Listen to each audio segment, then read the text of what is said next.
भारत की आज़ादी की लड़ाई ये सिर्फ एक बड़ी कहानी नहीं है, बल्कि इसमें अनगिनत छोटी छोटी लेकिन बहुत ही दमदार कहानियां छिपी हुई हैं। आज हम इतिहास के पन्नों से एक ऐसी ही कहानी निकालेंगे, अलवर प्रजामंडल की। ये कहानी है इस बात की कि कैसे एक रियासत के अंदर आज़ादी की एक छोटी सी चिंगारी ने एक बड़ी आग का रूप ले लिया। अब सोचिए जरा, एक रियासत जहां राजा का शासन हो, वहां आज़ादी की लौ जलना, ये अपने आप में एक बड़ा सवाल है। आखिर ये हुआ कैसे?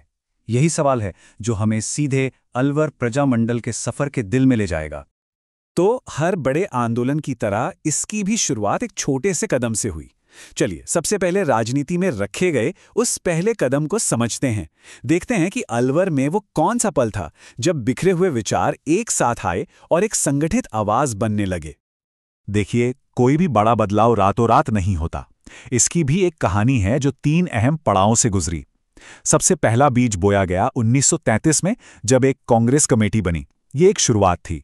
फिर ठीक 5 साल बाद 1938 में इस आंदोलन को अपनी पहचान मिली। अलवर स्टेट प्रजामंडल का गठन हुआ। लेकिन जानते हैं, इसे अपनी असली ताकत दिखाने में, अपना पहला बड़ा सेशन करने में 6 साल और लग गए, 1944 तक। तो हाँ, सफर धीमा जरूर था, पर रुका नहीं, लगातार आगे बढ़ता रहा। तो चलिए अब जरा 1938 के उस खास साल पर फोकस करते हैं। ये वो मोड़ था जब यह आंदोलन सिर्फ एक ख्याल नहीं रहा, बल्कि इसे एक ठोस शक्ल मिली, एक पहचान मिली। प्रजामंडल का गठन हो चुका था।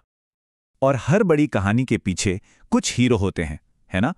इस कहानी के वो चेहरे थे हरिनारायण शर्मा और कुंज बिहारी मोदी। ये वही 2 लोग थे जिन्होंने मिलकर अलवर राज्य प्रजामंडल की नींव रखी। इन्होंने ही इसे एक मजबूत दिशा दी। संगठन तो बन गया था, पर सिर्फ कागजों पर। असली ताकत तो तब आती है जब लोग जुड़ते हैं, जब आवाज सड़कों तक पहुंचती है।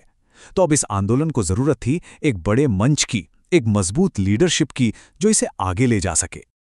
और वो दिन आया 1944 में। सोचिए, गठन के पूरे 6 साल बाद भवानी शंकर शर्मा की अध्यक्षता में अलवर प्रजामंडल का पहला ऑफिशियल सेशन हुआ।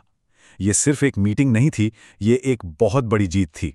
इसने आंदोलन को पब्लिक में एक पहचान दी और जो कार्यकर्ता थे उनमें एक नया जोश भर दिया।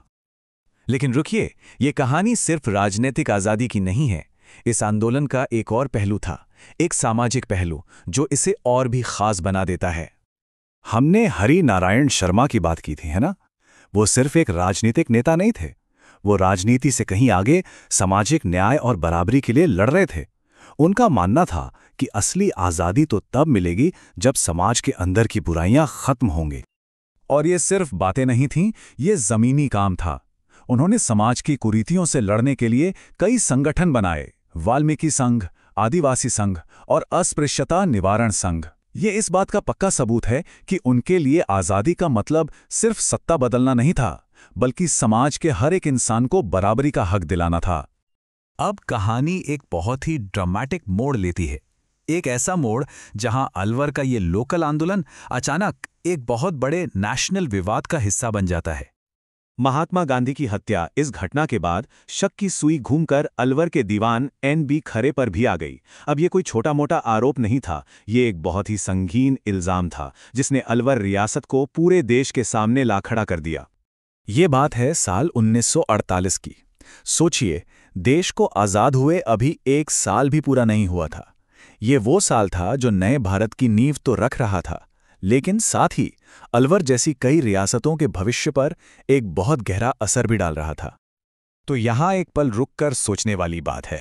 जब एक राज्य के सबसे बड़े अधिकारी पर, यानी दीवान पर, राष्ट्रपिता की हत्या में शामिल होने का शक हो, तो उस राज्य की पॉलिटिक्स पर, वहां चल रहे प्रजामंडल जैसे आंदोलन पर क्या असर पड़ा होगा?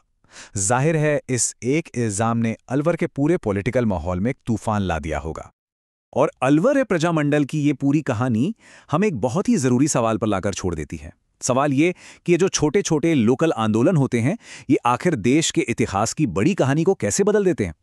ये कहानी हमें याद दिलाती है कि आज़ादी की लड़ाई सिर्फ दिल्ली या कलकत्ता जैसे बड़े शहरों में नहीं लड़ी गई थी। ये लड़ी गई थी देश के कोने कोने में, अलवर जैसी रियासतों में, आम लोगों के संघर्ष और उनके सपनों से।